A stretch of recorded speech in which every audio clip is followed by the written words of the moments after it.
Welcome back to my channel Imas lifestyle.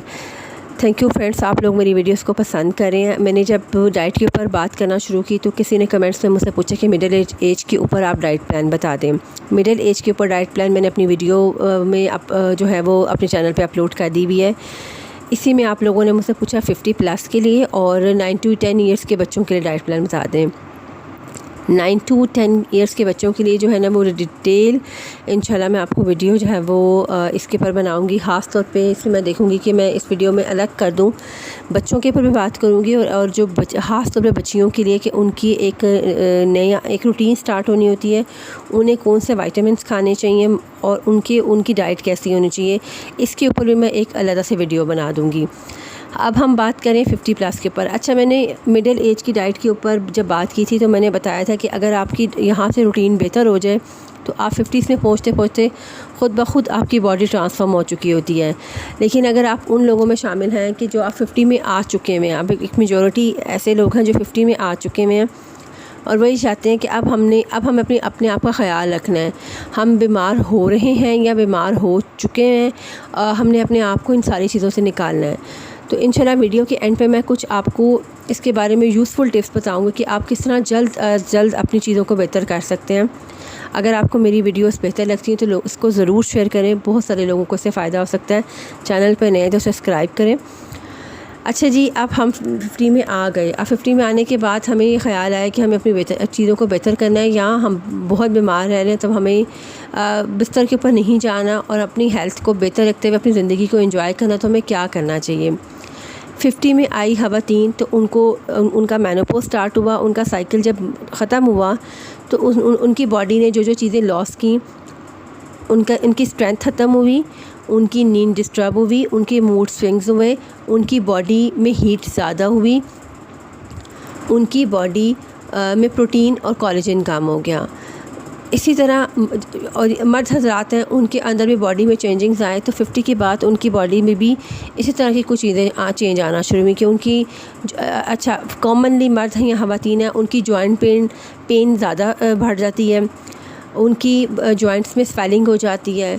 नींद सबसे बड़ा मसला होता है। जो 50+ एज के लोग हैं तो उनकी नींद बहुत कम हो जाती है, उनकी स्किन बूढ़ी होती है। हमारी स्किन बूढ़ी से हमें कैसे पता चलता है? उस पर लाइंस आना शुरू हो जाती हैं। मैंने मिडिल एज की डाइट में भी बताया था कि क्यों हमें पता चल रहा होता है कि हमारी स्किन हम अंदर से बूढ़े हो रहे हैं।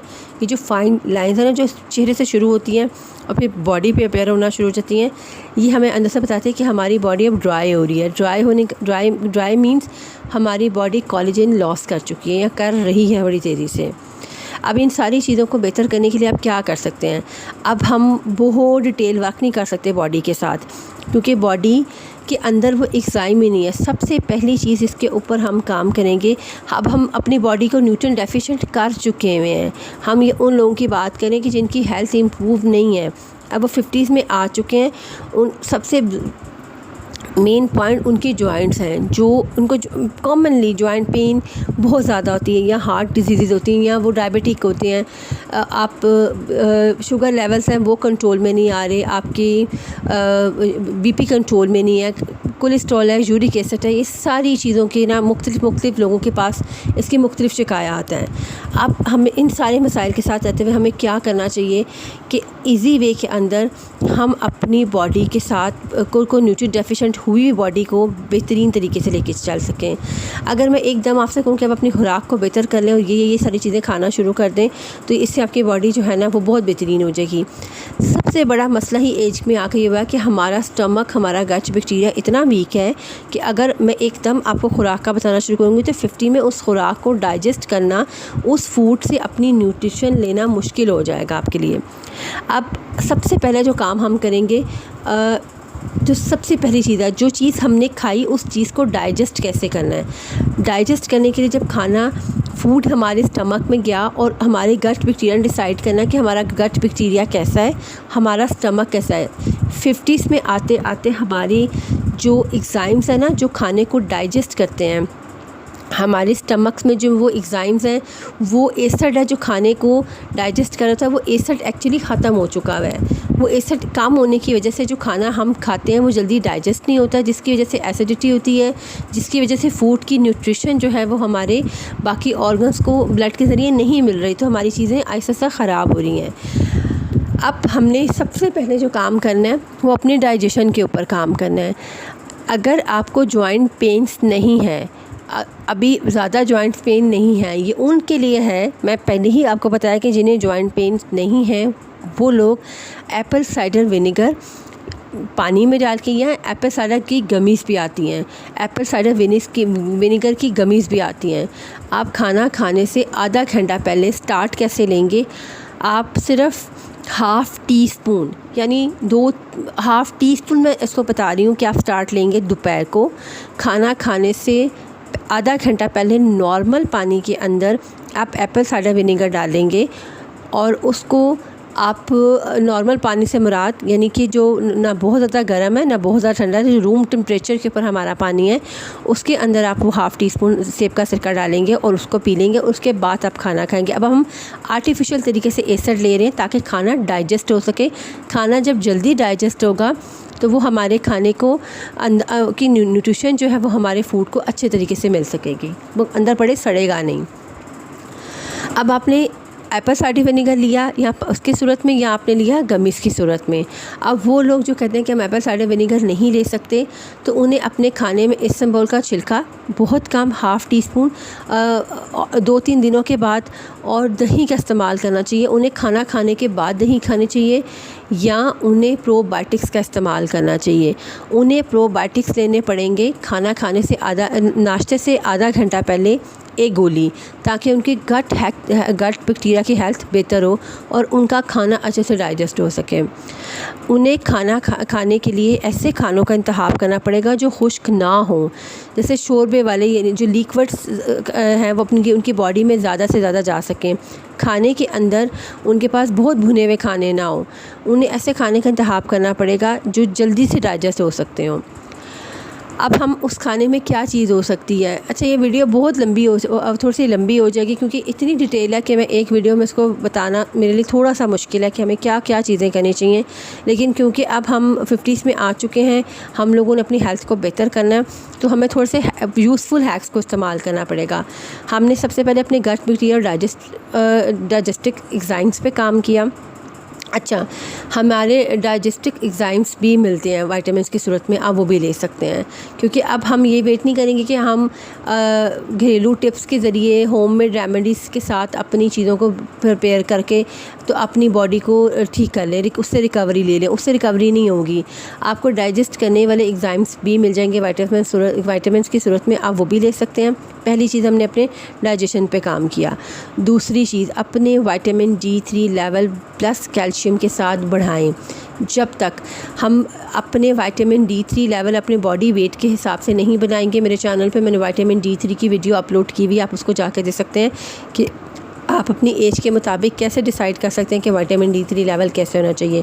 डाइजेशन हमारा पहला। दूसरा, हमने बात की vitamin D3 K2 plus calcium के साथ, क्योंकि आपकी विटामिन D3 डाइजेस्ट नहीं होगी।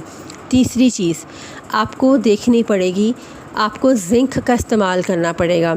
जिंक हमें 300 से 400 तरह के केमिकल रिएक्शन से हमारी बॉडी जो है, जो हो रहे थे ना, वो उनको बचाता है। बल्कि 300 कह रही हूँ, 3000 तरह के रिएक्शन से बचाता है, केमिकल रिएक्शन से।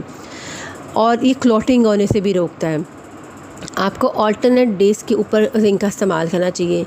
चौथी चीज़, आपको B12 और अपने आयरन लेवल्स को बेहतर करना, ताकि आपको आपकी एनर्जीज जो है ना उसको मेंटेन रखा जा सके।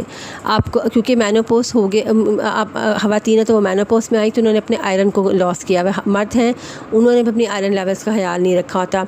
तो आपको अपना चेकअप करवा के अपने आयरन और B12 लेवल बेहतर करने पड़ेंगे। अगर आप कुछ भी करें और अगर आपकी बॉडी B12 और आयरन डेफिशिएंट है, तो आपकी कभी भी चीज़ें जो है ना वो प्रिपेयर जो है वो नहीं हो सकती। किसी भी आप अपनी डाइट प्रिपेयर कर ली, आपने सब कुछ ठीक कर लिया, लेकिन आपकी बॉडी रिकवरी की तरफ जा ही नहीं सकती अगर आपके बॉडी में विटामिन्स ठीक नहीं है।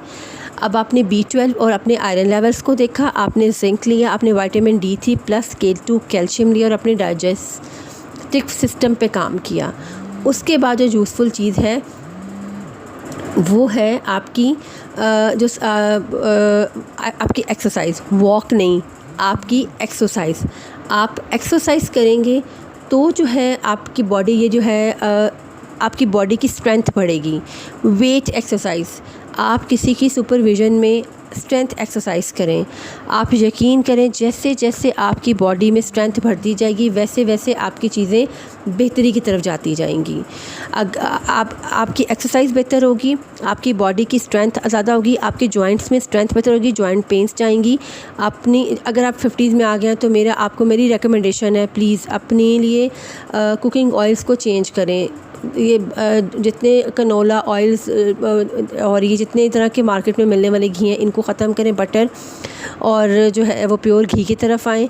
ऑलिव ऑयल और कोकोनट का इस्तेमाल करें ताकि बॉडी में इन्फ्लेमेशन कम से कम हो। आपके खाने ज़्यादा से ज़्यादा बेहतर हो, आप कोलेस्ट्रॉल से इजीली बच सकते हैं। आर्टिफिशियल स्वीटनेस को प्लीज़ अपनी ज़िंदगी से कट डाउन कर दें।